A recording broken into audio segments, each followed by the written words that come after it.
Bom, meus queridos, voltando à nossa física térmica. Vimos uma introdução à termologia, termometria, certo, né? Dilatação térmica dos sólidos, onde nós vamos abordar os conceitos de dilatação térmica dos líquidos. Lembrando que além dos slides, vocês têm os resumos temáticos que eu preparei para vocês, tudo bem? Então vejam só, a dilatação térmica dos líquidos, ok? Ela justamente estuda a dilatação que os líquidos sofrem. Imagine o leite dentro de uma leiteira. Quando ele recebe calor, ele se expande e ele sobe e às vezes ele derrama da leiteira. Então o líquido, quando ele se dilata, ele se dilata no seu volume. Ele sofre uma dilatação tridimensional. Então nós dizemos que a dilatação térmica dos líquidos é uma dilatação volumétrica. Se ela é uma dilatação volumétrica, eu vou usar aquela equação da dilatação volumétrica dos sólidos para estudar os líquidos. Variação de volume que o líquido sofre é igual ao volume inicial do líquido vezes o coeficiente de dilatação volumétrica do líquido gama vezes a variação de temperatura. Então é a mesma equação da dilatação térmica volumétrica, de volume dos sólidos, nós usamos para os líquidos? Sim, senhor. Porque nos líquidos não tem sentido, o líquido aumentou o comprimento, o líquido aumentou a superfície. Um líquido, quando se dilata, devido certa sua fluidez, ele aumenta o seu volume. Ele sofre uma dilatação tridimensional. Ele sofre uma dilatação em x, y e z. Consequentemente, nós dizemos então, meus queridos, tá, que a dilatação térmica de um líquido é uma dilatação volumétrica e nós usamos essa equação aqui. Só que essa dilatação ela é subdividida em dois tipos, a dilatação aparente e a dilatação real. O que é a dilatação aparente? Ela é o volume do líquido que consegue extravasar. Vamos supor que aqui, ó, só um pouquinho. Eu tenho aqui, ó, certo, um recipiente, tá? Cheio de líquido até a borda dele. Quando eu forneço calor, o líquido dentro desse recipiente se dilata, mas o recipiente também se dilata. Como o líquido ele se dilata mais do que o recipiente, uma parte do líquido consegue extravasar, vazar para fora. Me perdoe pelo pleonasmo, tudo bem? Esse volume do líquido que conseguiu vazar, que conseguiu extravasar para fora do recipiente, nós chamamos de dilatação aparente do líquido. Agora, existe também a dilatação real. O que é a dilatação real? É a dilatação verdadeira, é a dilatação total do líquido. Por quê, professor? Porque se o recipiente não dilatasse, se só o líquido dilatasse, o volume do líquido que conseguiria vazar para fora, extravasar, seria a dilatação total, a dilatação real. Porém, como o recipiente também se dilata, uma parte do líquido que poderia ter extravasado não extravasou, porque o recipiente se dilatou e o acomodou ali dentro. Isso nós chamamos então de dilatação real. O que seria a dilatação real? É a soma da dilatação aparente, do volume do líquido que consegue extravasar, mais o volume do líquido que deveria ter extravasado e não extravasou, não vazou para fora, devido ao fato do que, queridos? Do recipiente ter se dilatado. Então a dilatação real constitui a dilatação total do líquido, ou seja, a que leva em consideração o volume do líquido que extravasou e o volume do líquido que não conseguiu extravasar devido à dilatação do frasco ou recipiente. Ou seja, aqui eu tenho um recipiente cheio de líquido que está a uma temperatura inicial T0 a um volume V0. Eu forneço calor, ele vai da temperatura inicial para a temperatura T, do volume inicial V0 para o volume V. Veja que esse líquido aqui, ó, ele extravasa um pouco para fora, tá? Porque o líquido dilata mais do que o recipiente. Dilatou o líquido e dilatou o recipiente. Dilatou o líquido e dilatou o recipiente. Perfeito, gente? O volume do líquido que vaza, que extravasa, eu chamo de dilatação aparente. Perfeito? Porque aparentemente seria a dilatação do líquido, mas não é. Porque uma parte do líquido que deveria ter vazado não vazou porque o recipiente também dilatou. Nossa, que complicado, professor. Não, não é. Vamos dar um exemplo numérico. Suponha que daqui, do estado inicial para o estado final, tá, o líquido dilatou, vamos supor, 10 litros. Essa é a dilatação real, total. Quanto que ele dilatou? 10 litros. Tá? E o recipiente dilatou 2 litros. Então, como o líquido dilatou 10 litros e o recipiente dilatou 2 litros, quanto do líquido conseguiu vazar? Bom, se dilata 10 o líquido e o recipiente dilata 2, apenas 8 litros conseguem vazar. Esses 8 litros que vazaram, eu chamo de dilatação aparente. Se eu somar essa dilatação aparente, que foi o que extravasou, o que vazou, mais a dilatação do frasco, 8 mais 2, vai me dar a dilatação total do líquido, 10 litros. Então o que é a dilatação real de um líquido? É a soma da dilatação aparente, que seria o volume do líquido que extravasou, mais a dilatação do frasco, que o frasco, ao se dilatar, acomodou um pouco, certo, do líquido que deveria ter vazado e que não vazou, porque o frasco se dilatou. O líquido deveria, se o frasco não dilatasse, vazariam 10 litros. mas vazaram só 8 porque o frasco dilatou 2 litros. Então 8 mais 2 vai me dar 10. 8 litros é a dilatação aparente, é o volume de líquido que extravasou. E 2 litros é a dilatação do frasco. 8 mais 2 vai me dar 10, que é a dilatação real. Então a variação de volume real, a dilatação real, é a dilatação aparente mais a dilatação do frasco. Ora, para essas variações de volume, eu vou usar aquela equação da dilatação volumétrica dos sólidos. Tá? Então, no lugar de ΔV real, eu escrevo volume inicial, gama real vezes ΔT. Gama é o coeficiente de dilatação volumétrico. Tudo bem? Então, nessa equação vai ficar assim, ó, V0, gama real, ΔT. É igual. ΔV aparente, o que seria? Seria o volume inicial vezes o coeficiente de dilatação aparente vezes a variação de temperatura. Então, no lugar disso, eu vou escrever isso aqui, ó, V0, gama aparente, ΔT. Mais a variação de volume do frasco. Mais... O que seria a variação de volume do frasco? Seria o volume inicial, coeficiente de dilatação do frasco vezes ΔT. O ΔT é o mesmo porque o frasco e o líquido aqui dentro sofrem o mesmo aquecimento. Então essa equação se transforma nessa, perfeito? Pela substituição disto por isto, disto por isto e disto por isto. Se você observar, eu tenho aqui V0, eu tenho aqui, certo? V0. Eu tenho aqui ΔT e tenho aqui ΔT. Posso colocar em evidência. Então essa equação ficaria V0 gama real ΔT é igual gama aparente mais gama do frasco, entre parênteses, que multiplica V0 ΔT, V0 ΔT. V0 simplifica com V0, ΔT simplifica com ΔT. Você chega à conclusão que o coeficiente de dilatação real do líquido é a soma do seu coeficiente de dilatação aparente mais o coeficiente de dilatação do frasco. Tudo bem?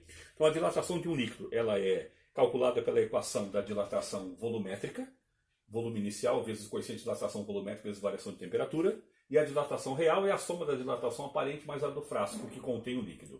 Muito bem. Normalmente quando um líquido ele recebe calor, a tendência dele é aumentar o seu volume, certo?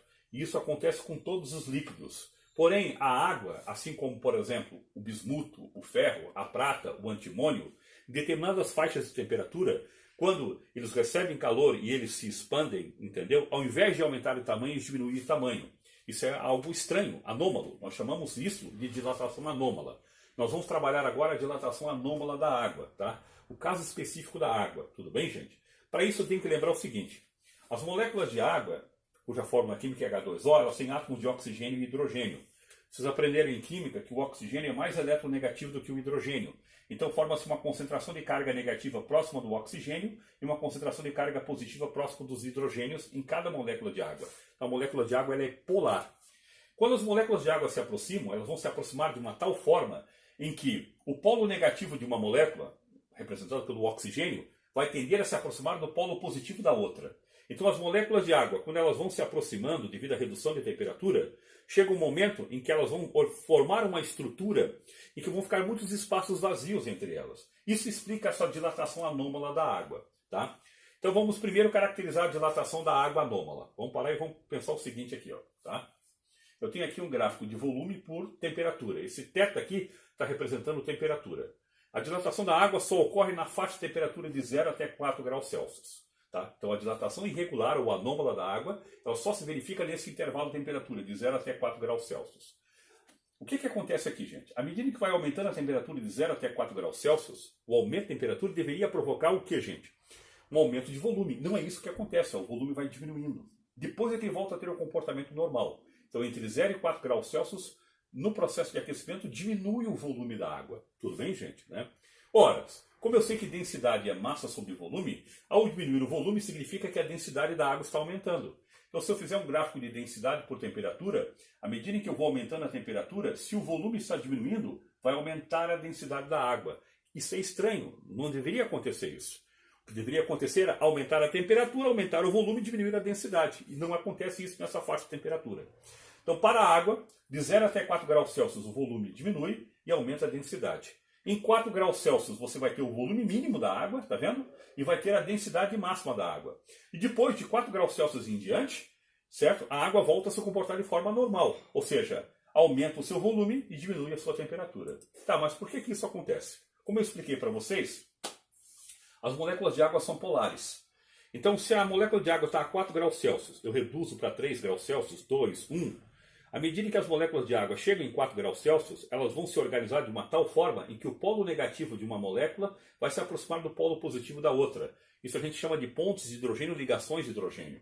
E quando isso acontece, As moléculas de água vão se organizar em estruturas em que vão ficar espaços vazios entre essas estruturas. Isso justifica o fato de que quando a água passa do estado físico líquido para o estado físico sólido, quando a água se congela, ela deixa de ser água líquida e vira gelo, ficam muitos espaços vazios entre as moléculas de água. Por isso o gelo ocupa um volume maior do que a mesma quantidade de água no estado líquido. Se eu encher uma garrafa com água até a boca, certo? O gargalo dela, tapá-la, vedá-la e colocá-la dentro do congelador, a água quando congela, ao invés de se contrair, ela se expande. Ela se expande porque ficam esses espaços vazios. Consequentemente, tende a estourar a garrafa.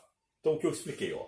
A água H2O no estado sólido apresenta a peculiaridade de ocupar um volume maior do que a mesma massa de água no estado líquido. Isto é, o gelo é menos denso do que a água líquida. Isso se deve ao fato de que o arranjo espacial do cristal dipolar, ou seja, que tem dipolo, né, positivo e negativo, né, através de pontos de hidrogênio, seguir uma estrutura rígida que leva a um mesmo número de moléculas de água a ocupar um espaço bem maior na fase sólida do que ocupariam se estivesse na fase líquida, livres da rigidez. Ou seja, à medida em que a água vai reduzindo a temperatura de 4 para 3 para 2 para 1, e ela vai se congelar, as moléculas de água vão se organizar espacialmente para que fiquem em espaços vazios aqui.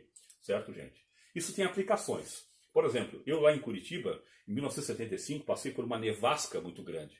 Levou quase 15, 20, 30 centímetros de neve em Curitiba. Nunca me esqueço disso. Eu tinha 12 anos de idade.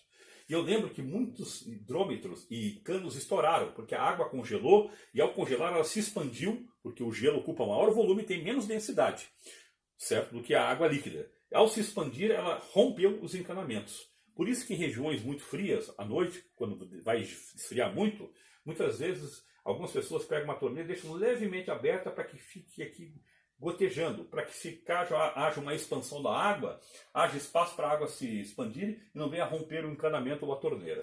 Naquela época, vários hidrômetros, aqueles relógios que medem o consumo de água, estouraram. Tudo bem, gente? Né? Ó. Graças ao fato da água, ao se congelar, se transformar em gelo, e o gelo ser menos denso, né, do que a água líquida, e por isso ele fica na superfície, você pega um copo com água e com gelo, o gelo fica boiando na superfície. Ele é menos denso, a água sólida, do que a água líquida. Graças a isso, gente, quando à medida em que a água vai se congelando nos rios, nos lagos e nos oceanos, quem é que perde calor primeiro? É a água da superfície. Então congela primeiro a água da superfície. E o gelo, por ser menos denso do que a água líquida, ele fica na superfície, ele não afunda. E ele forma uma camada isolante que não deixa com que a água que está abaixo do gelo se congele. Por isso que os peixes não vão morrer. Você consegue até formar 1, 2, 3, 4 metros, 5, 6 metros de gelo de espessura, tá? Ou mais até.